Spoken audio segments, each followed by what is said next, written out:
Naglaba nga pala ako ng mga damit naming madudumi last time. Nga rin una nakaramdam ng pangangati yung anak ko sa katawan niya. At akala ko nga talaga ay simpleng kagat lang ng langgam. Kung nga maligo na nga rin at para mawala yung kati. Ay kamot pa nga, sabi ko huwag nang kamutin at baka gustong gusto niya nga kamutin dahil masarap daw at sobrang kati nga daw talaga. Gulat lang talaga ako at kanina ay parang kagat lang ng langgam, ngayon naman parang nabasil. Sobrang dami nga talaga ng pantal. Ba talaga nahigad? Nahigad man to ay hindi naman yata dito kukuha yun dahil wala naman kaming puno dito sa amin. Sabi talaga yung pangangati ng anak ko, eto na yung second day. Hindi na nga rin ako natapos sa paglalabay, gabi ko na nga rin nakitang may puro pantal siya sa katawan. Ano nakaligo yan ay dinala ko na nga kagad sa doktor. Tama talaga yung timing, kung kailan talaga laging walang pera at sa edna ay saka naman nagkakasakit. Na nga lang talaga sa pagkain yung matitira ay kaso'y wala ito na pambili ng gamot. Lagi lagi kang may ipon at nakatagong savings para sa mga itong pangyayari na nagkakasakit yung mga anak mo. Dahil pag wala talaga ay naku, mapapatulala ka na lang talaga. Wala ako satisfied dun sa unang pinuntahan naming doktor dahil si Tirisin lang yung binigay sa kanya sa kagapot sa sipon at ubo. Bakit na nga rin ako sa center para magpa-second opinion dahil may doktor din naman doon. Ay isang way lang yung pupuntahan namin at malapit na nga rin doon yung school eh. Pinuntahan ko na nga rin yung room ni Chloe. Kung talaga ako saan banda siyang room at kung sino yung teacher niya, then umuwi na nga rin kami at may batang naghihintay dito para dumede. Pala sa una kong pinuntahan kay Dr. Lim. Yan nga lang pala siya na wag nang kumain ng matatamis at iwasan yung mga hayop na may mga balahibo. Yan naalala ko may mga pusa nga pala kaming alaga dahil umalis nga yung kapatid ko at doon ko mga pinasilong muna sa bahay namin yung mga pusa. Hindi siya lumalapit doon pero may balahibo pa nga rin. Kaya huli niyang kinain sardinas, itlog, saka yung San Marino.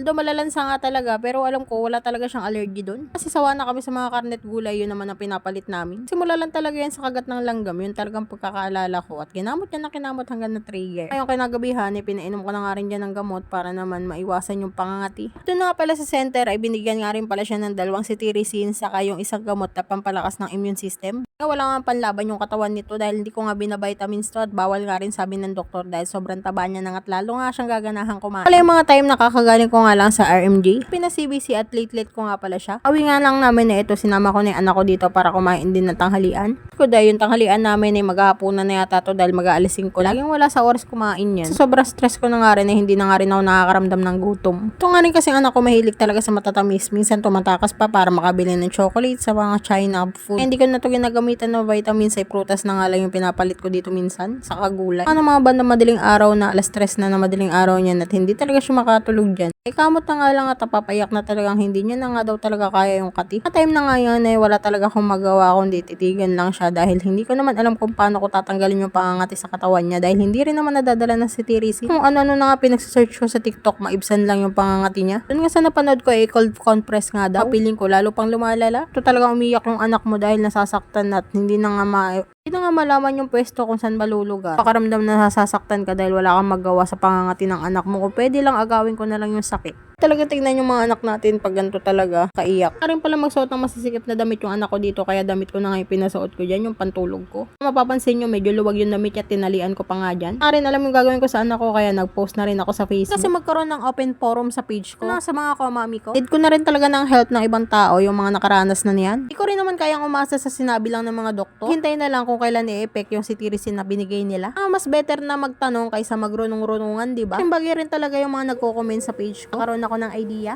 ito sa sitwasyon ng anak ko. Thank you talaga, mami.